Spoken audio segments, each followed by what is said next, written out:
ஆண்டவருடைய உன்னதமான நாமம் மகிமைப்படுவதாக. இந்த நாளிலும் மோசேயினுடைய பெற்றோராகிய அம்ராம் யோகபத்தை குறித்து நாம் தியானிக்க இருக்கிறோம். இவர்கள் தேவனுடைய திட்டத்தை அருமையாய் நிறைவேற்றுகிறதை நாம் பார்க்கிறோம். ஆண்டவர் மனிதனை பூமியில் படைக்கும் போது அவர் கொடுத்த ஒரு நல்ல திட்டம், அவர்களுக்கு ஆண்டவர் சொன்ன கட்டளை, நீங்கள் பல்கி பெருகி பூமியை நிரப்புங்கள். ஆண்டவருடைய பிள்ளைகள் பெருக வேண்டும் என்பதை ஆண்டவர் விரும்புகிறார். ஆனால் பார்வோன் அவர்களை நெருக்கினான்.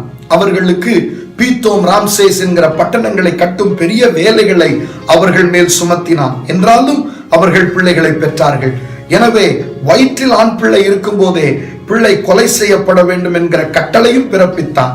என்றாலும் அவர்கள் தொடர்ந்து பிள்ளைகளை பெற்றார்கள்.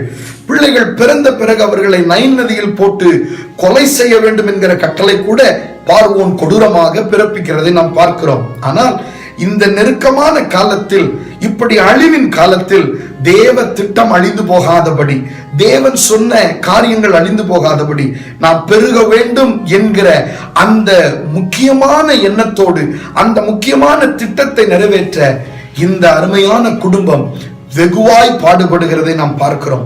அவர்கள் பிள்ளைகளை பெற்றெடுத்து, அவர்கள் பிள்ளையை 3 மாதம் ஒளித்து வைத்து, பிற்பாடு ஒரு நாணற்கூடையை செய்து, அந்த பிள்ளையை பத்திரமாக நைல் நதியில் விட்டு, அந்த பிள்ளையை கவனமாக கவனித்து, அந்த பிள்ளையை கொண்டு போகிற அந்த நபரிடத்திலே போய் பேசி அந்த பிள்ளையை வளர்த்தெடுக்கிறதற்கு இவர்கள் எடுக்கிற முயற்சி கொஞ்ச நெஞ்சம் அல்ல.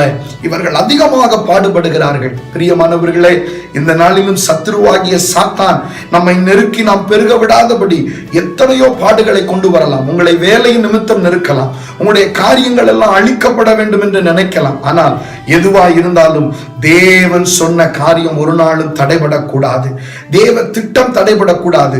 குடும்பமாக நீங்கள் தேவ திட்டத்தை தைரியமாய் நிறைவேற்றுவீர்களே ஆனால் நிச்சயமாக மோசேயை போன்ற பெரிய நபர்களை கர்த்தர் எழுப்புவார்.